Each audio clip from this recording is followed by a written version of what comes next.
I obsessed over finding the biggest bears in North America. I did all the research to find out where big bears come from. So if you want to shoot a big bear, I did the work for you. I'm going to show you where you can increase your odds of finding the biggest black bears across North America. And some of these places are really going to surprise you. I'll give you these in no particular order, except for the last one, which is the undisputed leader for producing big bears. So there's two ways to determine what's a big bear. Number one is a weight of the bear. 500 pound, 600 pound, even a 700 pound bear is a really big bear. The other way is to determine if it's a record book bear by measuring the skull, adding the length and the width, and if it makes a Boone and Crockett record book. There are some anomalies where there's really big bodied bears that don't have big heads, or really big head bears that don't have big bodies. But in general, if it's got a big head, it's got a big body. So if you look at the Boone and Crockett record books of where the bears are found, that'll tell you where to find the big mature males with both the big heads and the big bodies. The first place we're going to look at is really no surprise to a lot of people. It's north central to northeast Pennsylvania. And this area produces a lot of big bears. And I believe the reason why it does is because there's low hunting pressure.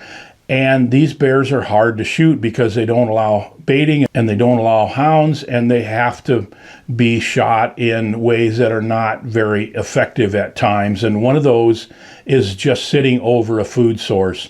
There's a lot of blocks of timber that are near agricultural sources. There's also orchards, and a lot of the bears in Pennsylvania are shot just by a guy who has bear tag in his pocket when he's deer hunting.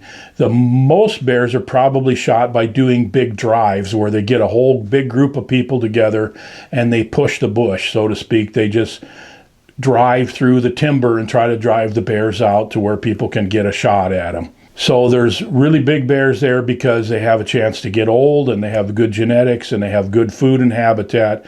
And this area in northeastern Pennsylvania also bleeds a little bit over into northwestern New Jersey, where there's some really big bears come out of there all the time. In fact, the Pope and Young world record killed with a bow came out of northwestern New Jersey.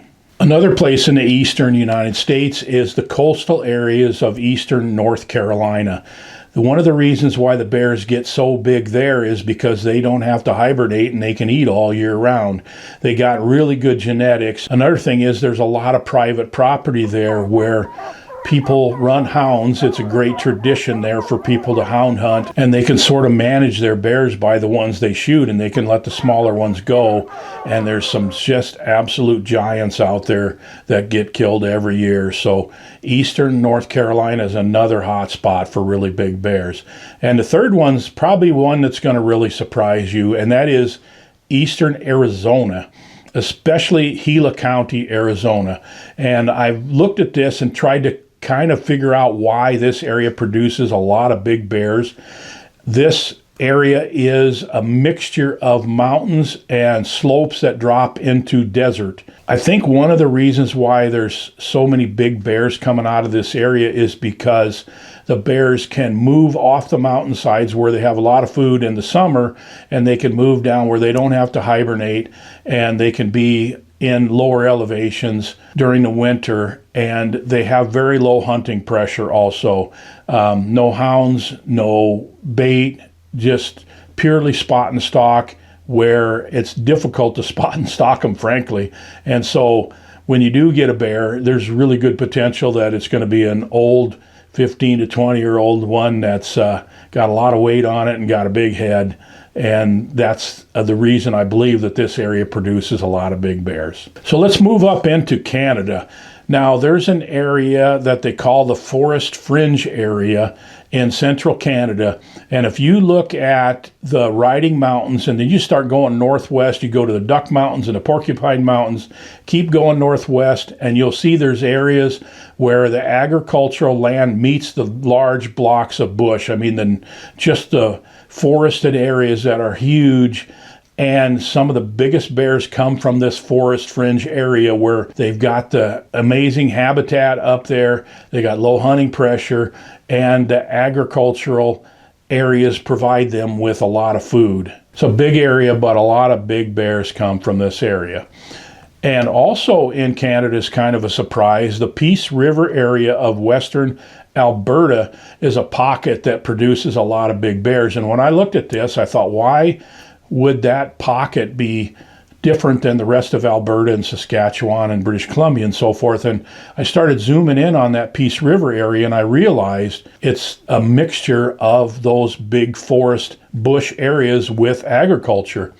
It's just a hot spot for producing big bears. And you're probably starting to see a recurring theme here, and this is important, that the agriculture areas where they meet the bush tends to produce really big bears. An exception to that would be if you keep going west in Canada, you cross over into southeastern Alaska, and Prince of Wales Island is a anomaly that produces an absolute shocking number of just giant black bears, huge Boone and Crockett bears. And this is a pretty isolated population on Prince of Wales Island, although Kuyu Island, which is not too far away, produces some pretty big bears too. But Prince of Wales Island is just a pocket of really big bears, and they got a lot of food because they got salmon runs and they got the beaches, and there's plenty to eat. And then it's probably an isolated genetics too, because they're all on this huge island. Now, this is not a small island.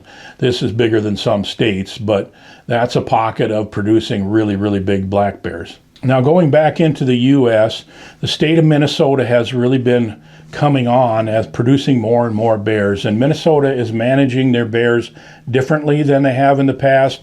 Used to be, we just shot a lot of bears. That's where I live in Minnesota. The DNR has started restricting tags, which has slightly increased the age structure and has increased the number of bigger bears available. So we're starting to see an uptick in really big bears being shot in Minnesota. Most of them are coming from the edge of the traditional boreal forest bear habitat, where there are hardwood groves and mixture of agricultural lands meeting the boreal forest, and that's where some of the biggest bears come from in Minnesota. But the undisputed number one, the leader of producing biggest bears, and this area produces as many big bears each year as the rest of the United States combined in most years, and that is northern Wisconsin.